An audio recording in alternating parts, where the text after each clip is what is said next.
안녕하세요. 토요미스테리 디바제시카입니다. 설악산 국립공원, 대한민국 사람이라면 모를 리 없는 곳이죠. 그런데 이 산에 총 5군데의 산악 대피소가 있다는 것도 알고 계신가요? 산악 대피소라는 건 산행을 막 하던 중에 기상 악화가 올 수도 있고 또 사고를 당하게 되면 임시로 피난할 수 있는 시설입니다. 여기 가보시면 작은 매점도 있고 또 화장실, 취사시설도 갖춰져 있어서요. 설악산을 오가는 등산객들에게 아주 중요한 휴식처 역할을 하고 있죠. 오늘은 그곳에서 발생한 한 안타까운 사건에 대한 이야기입니다. 시간은 1993년 12월 18일. 설악산 백담사 인근에 위치한 수렴동 대피소에는 몇몇의 등산객들이 모여서 잠시 휴식을 취하고 있었습니다. 그런데 순간 저 멀리서 한 남성이 힘겹게 다가와요. 한눈에 딱 보기에도 비틀거리면서 굉장히 위태로운 모습이었는데요. 반쯤 넋이 나간 것 같기도 하고요. 여러분, 여기는 지금 칼바람이 매서운 강원도 설악산이죠. 심지어 계절은 한겨울이었고요. 근데 다가오는 이 남성의 옷차림은 좀 어딘가 이상했습니다. 얼핏 보기엔 등산복을 갖춰 입은 것 같지만 허벅지 안쪽에 상당한 부분이 이렇게 둥그런 모양으로 타들어가 있었어요. 그러니까 이 대피소에서 이걸 보고 있던 사람들이 심상치 않잖아요. 그래서 막 빠르게 갔죠. 그때 이 남성이 힘겹게 입을 뗍니다. 저기요. 제 친구들 좀 살려주세요. 남성은 이 한마디를 중얼거린 후에 바로 정신을 잃어버려요. 대피소에 있던 분들이 서둘러 남성을 안쪽으로 옮겼고 구조가 성공했죠. 그렇게 해서 다행히 이 남성은 목숨을 건질 수 있었습니다. 그런데 그가 중얼거렸던 그 친구들은 어떻게 된 걸까요? 우선 이 젊은이의 정체는 20대 청년이던 엄군입니다. 그는 겨울방학을 맞아서 평소 마음 맞던 친구들과 함께 설악산 등반을 계획했어요. 이때 함께한 친구들은 각각 이군, 박군, 그리고 김군입니다. 이렇게 4명의 건장한 청년들이 함께 등산에 나선 거예요. 근데 지금 대피소에 도착한 사람은 엄군 1명이죠. 나머지 3명은 어디에 있는 거냐고요. 이 사건의 내막을 알기 위해서는 하루 전날인 1993년 12월 17일로 돌아가야 합니다. 이날 아침 일행은 등산 가방 메고 약속했던 장소에 모였습니다. 사실 애당초 그들이 가려고 한 건 설악산이 아니었어요. 원래 계획대로라면 오대산을 등반하려고 했습니다.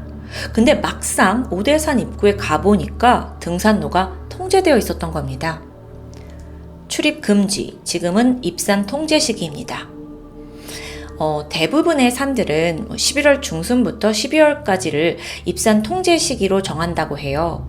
왜냐하면 이때 특히나 이제 날씨가 건조하고 또 바람이 거세기 때문에 작은 불씨만으로도 이게 대형 산불로 번질 수 있는 위험이 크거든요.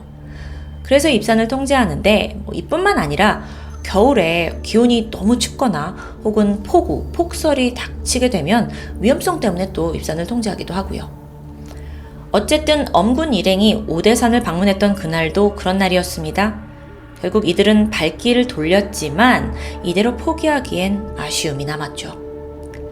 그래서 일행이 향한 곳이 다름 아닌 설악산입니다. 그런데 이 과정에서 엄군 일행이 간과한 부분이 있습니다. 12월에 설악산 등반, 그것도 명확한 계획이 없는 등산은 죽음으로 이어질 만큼 아주 위험하다는 걸 모르고 있었던 거죠. 그리고 아무리 지리에 밝은 전문 등산가라도 기후 상황이 좋지 않을 때에는 결코 산에 오르지 않습니다. 일행은 설악산으로 향했습니다. 그들이 고른 등산 코스는 공룡능선.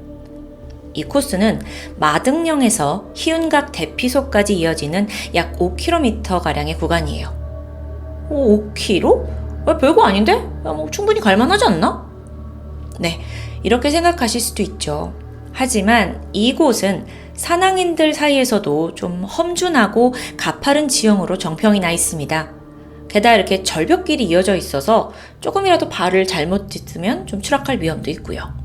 이 공룡능선이라는 이름이 공룡이 하늘로 솟아오르는 모양을 닮아서 붙여졌다고 합니다. 그래서인지 실제로 등산 코스를 좀 검색해보면 굉장히 좀 복잡하고 굴곡진 길을 볼 수 있어요. 근데 여러분, 사건이 벌어진 당시는 1993년입니다. 지금처럼 스마트폰이라도 있다면 막 일행들도 잠깐 검색을 해서 여기가 초보 등산객한테는 좀 과한 노선이구나 라는 걸 알아차렸겠지만 당시에 그들은 정말 지도 한 장만 손에 쥔 채 산행을 시작했던 겁니다. 12월 17일 아침 8시 20대 초반 장정 4명이 백담 대피소를 출발했습니다. 계획으로는 구불구불 이어지는 그 길을 따라 마등령 찍고 희운각 대피소로 향하는 거예요. 워낙 막 이제 등산을 시작했고 의욕 넘치잖아요. 그래서 처음에는 속도를 꽤 낼 수 있었습니다. 그래서 아주 수월하게 마등령까지 도착해요.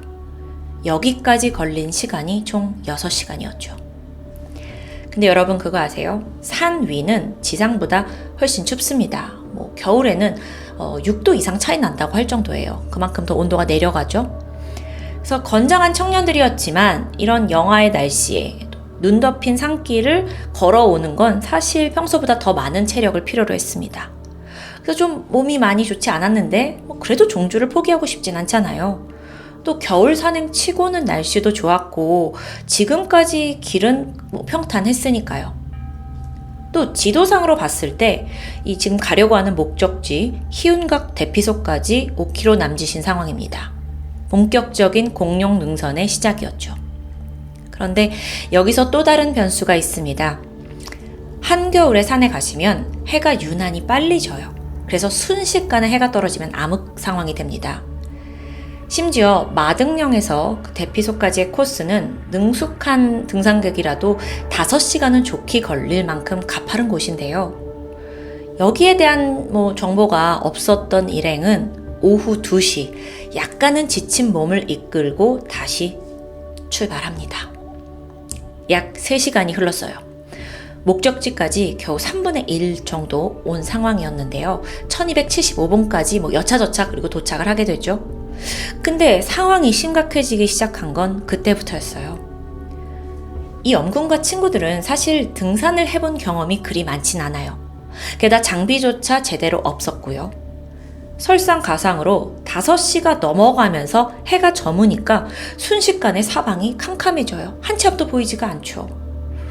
이들은 어느 순간 자신들이 길을 잃은 것 같다는 생각이 들었습니다. 근데 여러분, 이게 충분히 가능한 일이에요. 오고 가는 사람도 없고 깜깜해졌고, 그러니까 등산로를 제대로 못 찾는 거죠. 아무리 청년 4명이 같이 붙어 있었다고 하지만 일행은 분명 공포감에 휩싸였을 겁니다. 게다가 마음이 조급하니까 원래 가려던 루트에서 완전히 벗어나서 엉뚱한 길로 들어서게 되고요. 야, 여기 아닌 것 같아. 어떡해. 해가 떨어졌잖아요. 어둠만이 문제가 아니라 이제 기온까지 급격히 떨어지기 시작합니다. 낮부터 입고 있던 이 옷이 갑자기 너무 얇게 느껴졌죠. 이런 상황에서 돌연 일행 중 한 명인 김군이 나 왜 이렇게 졸리지? 하면서 졸음을 호소하기 시작합니다.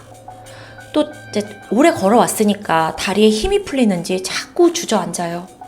그러면서 혀가 꼬이는 발음으로 나 그냥 두고 가 이렇게 말하는데요. 여러분, 사실 이 모든 증상은 저체온증을 겪을 때 나타나는 대표적인 반응입니다. 첫째로 근육이 수축하면서 제대로 활동하거나 또 말하는 게 어려워지고요. 두 번째로 이 몸이 에너지를 비축하려고 자체적으로 기면 상태에 빠지게 돼요. 그래서 점점 졸음이 온 거고요. 친구들은 김군의 상태가 좀 이상하다는 걸 눈치챘고 어쨌든 다시 그를 양쪽에서 부축한 뒤 걸음을 재촉합니다. 그런데 이때 앞에서 걷고 있던 이군마저 발목을 삐게 돼요. 부상을 입고 주저앉아 버렸죠? 근데 이군이 마치 모든 걸 포기한 듯 신발 던지면서 나 두고 그냥 니들만 가! 그래서 이거 역시 이제 생존에 대한 약간 힘이 빠진 것 같은데 어쩌면 저체온 상태에서 나온 행동으로 볼 수도 있습니다. 근데 아무리 그래도 엄군과 박군은 이 친구들을 내버려 둘 수 없었어요. 이대로 두면 무슨 일을 당할지 모르니까요. 결국 그나마 체력이 남아있던 두 사람이 지금 의식을 잃어가고 있는 김군과 발목 부상을 입은 이군 두 사람을 부축하면서 겨우 끌고 갑니다. 그렇게 얼마나 걸었을까요? 저 멀리 불빛 하나가 보이기 시작했어요. 그토록 찾아 헤맸던 대피소였죠. 훗날에 엄군이 당시 상황을 회상하길 정말 이 눈앞에 불이 손을 뻗으면 닿을 것처럼 가까운 거리로 느껴졌다고 합니다. 그 덕분에 엄군과 박군은 희망을 가지게 된 거예요. 야, 조금만 가면 돼, 조금만 가면 돼. 하지만 그때가 이미 밤 9시였습니다. 또 두 사람을 부축하고 오느라 많은 체력을 썼죠. 그래서 엄군과 박군은 버틸 힘이 점점 바닥나고 있었는데요. 이때 이들은 생존을 위해, 살아남기 위해 중대한 결정을 하게 됩니다. 팀을 나누자는 거예요. 우선 박군이 발을 다친 이군과 함께 불을 피우면서 좀 여기서 휴식을 취하고 기다리면 그 사이에 엄군이 지금 정신을 잃은 김군을 끌고 먼저 저 대피소로 가서 구조를 요청하기로 하자 한 겁니다. 자, 그렇게 팀이 갈라졌고 엄군과 김군이 길을 나섭니다. 한편 거기에 남아있던 박군은 가방에서 챙겨온 텐트를 꺼냈습니다. 근데 여기가 너무 캄캄해요. 불빛은 당연히 없고요.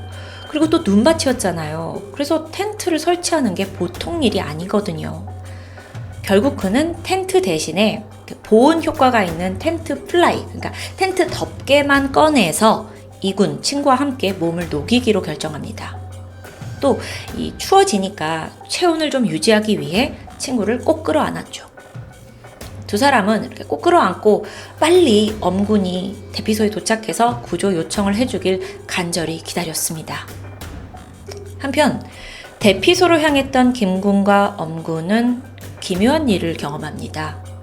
분명 코앞에 저 희운각 대피소 불빛이 보이긴 하는데 그쪽 방향으로만 가면 그 절벽처럼 길이 뚝 끊어져 있기 일쑤예요.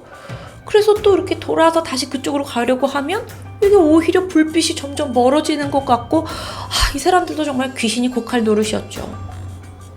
뿐만 아니라 엄군이 김군을 부축해서 가고 있었는데 김군이 나 앉아서 쉴래 하면서 자꾸 힘들어합니다. 자, 이대로 가다간 둘 다 목숨이 위험하겠죠. 결국 엄군은 김군을 두고 내가 얼른 빨리 다녀올게 혼자 가기로 결심합니다. 이렇게 자기가 조금이라도 빨리 가면 나머지 친구들을 더 구할 수 있으니까요. 암흑 같은 산속에서 혼자가 된 엄군은 오직 저기 보이는 그 불빛만을 따라갔습니다. 친구들을 구해야겠다는 간절함만 있던 상황이죠. 그 사이에 막 달리기도 하고 그러다 넘어지기도 하고 눈밭을 구르고 발을 다치기도 했어요. 아니 근데 아무리 이래도 대피소 불빛이 가까워지질 않아요. 여러분, 사실 계속 엄군이 이런 상황을 겪은 데는 이유가 있습니다. 방향을 잘못 선택했기 때문이에요. 그 엄군과 김군이 처음 불빛을 발견한 위치 앞에 완만한 등성이 자리 잡고 있거든요. 그래서 그냥 그 길을 따라가면 충분히 대피소에 도착할 수 있어요. 그런데 두 사람은 구불구불하게 이어진 길을 절벽이라고 착각을 했고, 그래서 오히려 이 능선을 피해서 다른 길을 따라서 한참을 헤맸던 겁니다. 자, 그렇게 길을 찾던 엄군은 잠깐 휴식이 필요했어요. 그래서 우선 배낭에 그 비상식량으로 챙겨둔 쌀과 라면을 꺼냈고요. 이걸 먹는 게 아니라 사실 이걸 불에 태우기 시작합니다. 그래서 조금이라도 따뜻해지기 위해서였죠. 당시 이제 눈밭이어서 그런지 주변에 태울 만한 나뭇가지가 없었던 것 같아요. 그리고 이걸 태우던 과정에서 엄군의 허벅지 쪽 바지 일부가 타들어갔던 거고요. 혼자였던 엄군은 그렇게 겨우 밤을 버텨냈습니다. 그리고 날이 밝았죠. 그는 다시 무작정 걷기 시작했어요. 지금 뒤처진 친구들의 목숨이 자신에게 달렸다는 그 큰 책임감과 두려움이 엄습했겠죠. 그렇게 12월 18일 아침 8시 엄군이 겨우 대피소에 도착합니다. 그런데 그곳은 처음에 목적지로 삼았던 희운각 대피소가 아니에요. 오히려 거기는 숲 5km 더 떨어진 수렴동 대피소였어요. 그러니까 길을 돌아서 여기까지 온 거죠. 더 참담한 게 뭐냐면 당초 희운각의 불빛을 발견한 건 맞습니다. 근데 그 위치가 고작 2km 정도였거든요. 근데 눈앞에 이걸 두고 돌아서 결국 수렴동 대피소에 온 겁니다. 자, 그렇다면 나머지 3명의 친구들은 어떻게 되었을까요? 대피소를 이제 발견하자마자 친구 구해주세요 하고 쓰러졌잖아요. 그가 정신을 차린 건 그 후로부터 2시간 정도 지났을 때입니다. 의식이 돌아오자마자 제 친구들이 산에 있어요 하고 상황을 전달했죠. 이렇게 뒤늦게 구조대가 출동을 했는데 안타깝게도 엄군과 같이 있던 나 좀 쉬어가겠다 해서 두고 왔던 그 김군은 희운각 대피소를 20분 남겨둔 채 사망한 모습으로 발견됩니다.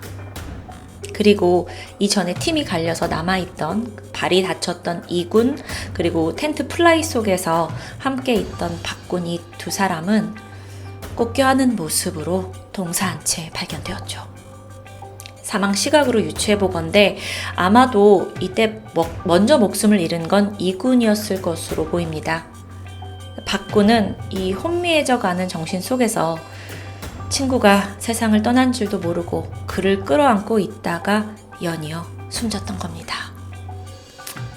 너무도 비극으로 끝나고 말았죠. 사실 공룡능성에서 발생한 조난사고 피해자는 이들만이 아닙니다. 처음이 아니에요. 애초에 희운각 대피소 이곳이 세워진 이유도 과거 여기서 여러 사고로 숨진 산악인들을 기리기 위함이었다고 해요. 1969년 한국산악회 소속 대원들이 등반을 하던 도중에 갑작스러운 눈사태를 만났고 전원 사망한 사고가 있었는데요. 이때 산악인들을 후원해주던 최태묵 선생님이 이 대피소를 세웠다고 합니다. 그의 호인 희운을 따서 희운각이라고 이름을 붙였고요. 이것만 보더라도 설악산 공룡능선의 코스 난이도를 좀 짐작할 수 있겠죠. 여러분 아시다시피 설악산은 그렇게 쉽게 들이댈 수 있는 등산 코스는 아니죠. 이제 갓 대학생이 된 젊은 청년들, 이들 중 3명의 목숨을 빼앗고 한 사람에겐 떨쳐낼 수 없는 트라우마를 남긴 사고입니다. 산행을 할 때는 무리하지 말고 철저한 준비를 했어야죠 라는 교훈은 여러분 당연합니다. 하지만 무엇보다도 인간은 언제나 자연 앞에서 겸손해야 한다는 것을 다시금 깨닫게 하는 사건이었습니다. 불의의 사고로 세상을 떠난 이군, 김군, 박군이 부디 평안한 안식을 누리고 있길 바랍니다. 지금까지 토요미스테리 디바제시카였습니다.